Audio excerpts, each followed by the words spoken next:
Nous devons faire que la substance et la subsistance de notre être même, à savoir se nourrir, revient à participer à la nature divine. À faire de la nature divine et de ce que Christ est dans la perfection de son humanité, à faire ainsi de lui la base de ce dont nous nous nourrissons et sur lequel nous nous reposons pour notre existence même. Est-ce très simple? C'est cela. C'était le chemin qui aboutit, et jusqu'à ce que nous parvenions là, la grande nuit est ajournée. Lorsque nous y parvenons, c'est une nuit à se souvenir beaucoup.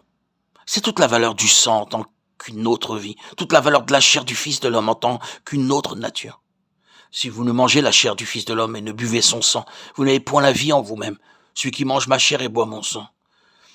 Jean 6, 53, 54. C'est tout un langage figuré, mais c'est très très réel dans le domaine des choses spirituelles. Le chemin de la vie est une union avec Dieu, mais l'union avec Dieu est sur la base de la nature même de Dieu, qui nous est pourvue dans le corps brisé du Seigneur et dans son sang versé.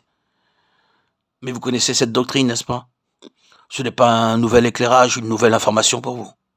Vous connaissez la doctrine de la foi, ah oui, je connais, mais quel était le commandement lors de cette nuit à se souvenir beaucoup?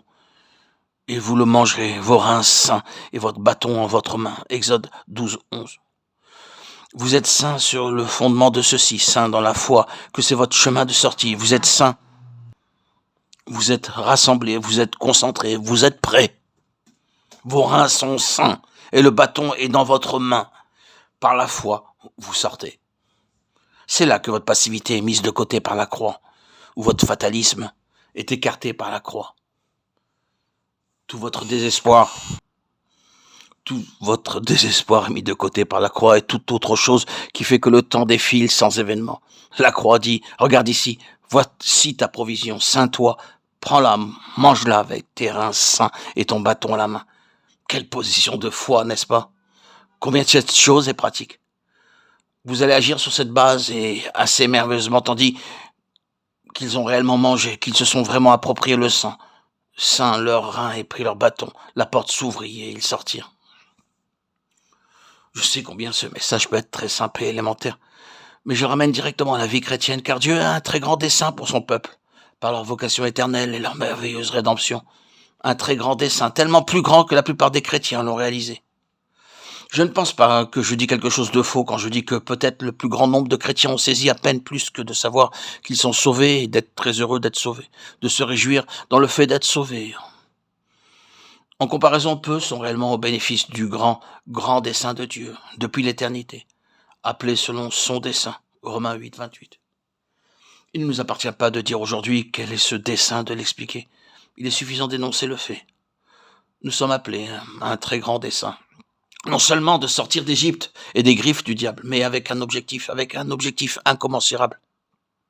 Rien de moins que la plénitude infinie du Fils de Dieu. Jésus-Christ est une vocation éternelle. C'est une chose immense à laquelle nous sommes appelés en Christ. Mais combien de chrétiens y sont réellement, et s'ils savent qu'ils y sont, combien goûtent à sa signification? Que cette vie est une vie inépuisable, qu'il y a sans cesse de nouvelles perspectives. Je n'exagère pas. Les cieux sont ouverts et nous voyons de plus en plus et toujours plus de ce à quoi nous sommes appelés. C'est simplement merveilleux.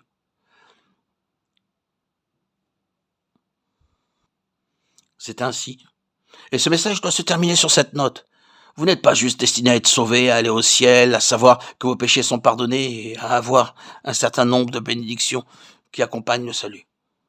Mais là, devant vous repose et s'étend à travers les âges éternels un tel dessein de Dieu, nous concernant, tout ce que l'œil n'a point vu, que l'oreille n'a point entendu et qui n'est pas monté au cœur de l'homme, des choses que Dieu a préparées pour ceux qui l'aiment. 1 Corinthiens 2, 9. C'est une grande chose à laquelle nous sommes appelés, et c'est une nuit à se souvenir beaucoup lorsqu'elle déferle sur nous. Mais nous devons réaliser que tout nous est assuré par la croix du Seigneur Jésus et croire que cette présente étape ou phase ou position ne représente pas toute l'intention de Dieu. Dieu veut bien plus que ceci, donc nous saignons nos reins, nous prenons notre bâton et nous disons, nous croyons cela, nous continuons d'avancer en cela par la grâce de Dieu. Nous ne nous attarderons plus sur ceci, que ce soit bon ou mieux, sur ce qui n'est pas le meilleur de Dieu. Que le Seigneur nous secoue vigoureusement et que le Seigneur fasse de cette méditation une nuit à se rappeler beaucoup. Cela peut l'être, je vous l'assure, parce que cela l'a été en quelques-uns d'entre nous d'une manière vraiment très merveilleuse et nous ne croyons pas que tout se résume à une seule nuit. Il y a encore des plénitudes dans lesquelles le Seigneur va nous faire entrer, mais cela doit toujours être d'abord sur la même base. Non sur la base de nous-mêmes et de ce que nous sommes ou de ce que nous ne sommes pas, mais sur la base de ce qu'il est. Et ensuite, il doit y avoir la foi qui nous ceint par l'appropriation et la prise de la direction du chemin qui va vers l'avant, par nous-mêmes, par la grâce de Dieu.